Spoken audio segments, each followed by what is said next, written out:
isn't it better to become the sakshi, the witness, when you have this type of trauma?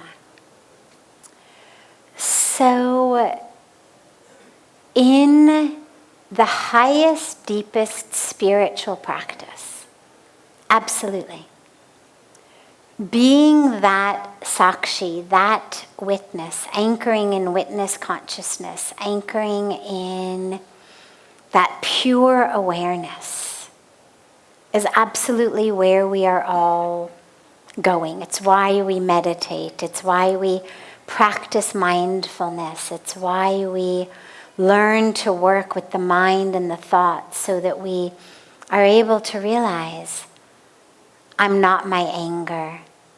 I'm not my pain. I'm not this thought. I'm not this emotion. I am the one who is aware. And then you get even deeper and it's, I am the one who is aware that I am aware. So I am the one aware of the sakshi.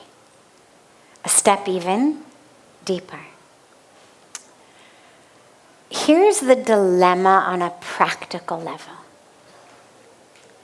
In addition to being spirit, soul, consciousness, in this human experience, we also have the human psyche.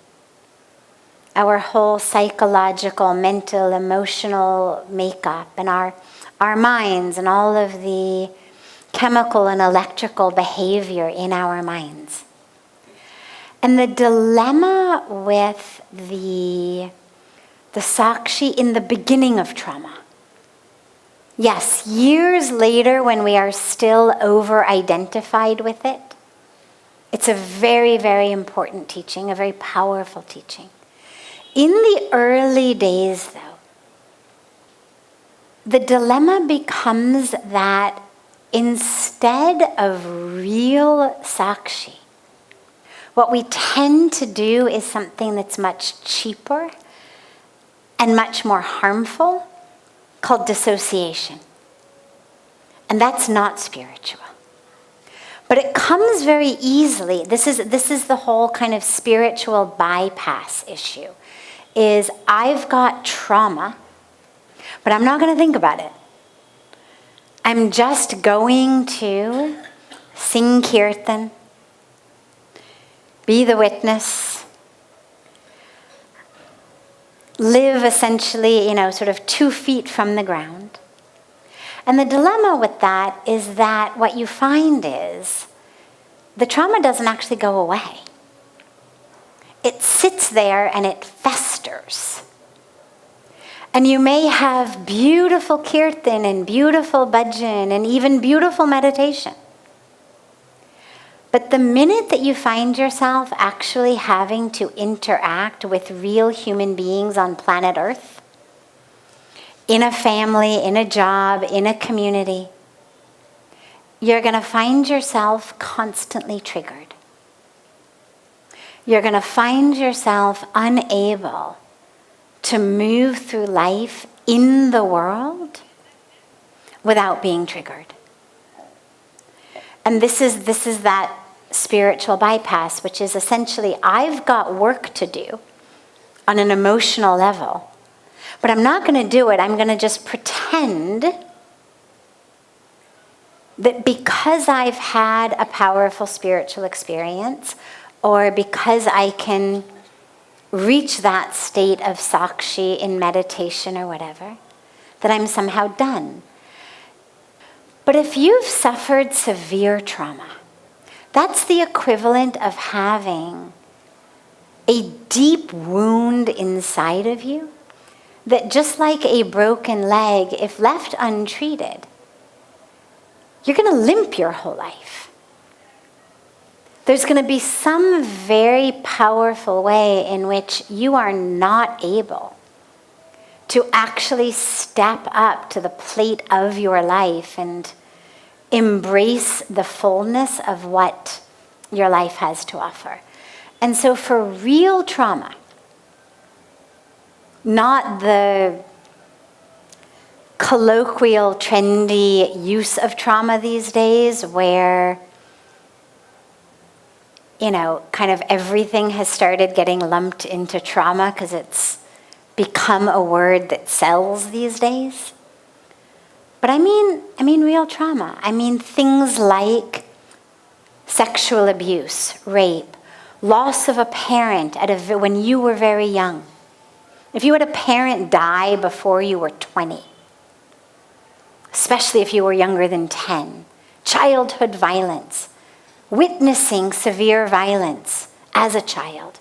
So children who grow up in war zones, children who watch one parent severely beat the other parent. Growing up the child of abusive drug users or alcoholics or these sorts of things. If this stuff doesn't get worked through, especially because most of it happened in our childhood, then we really do run the risk of being handicapped in an emotional, psychological, spiritual way.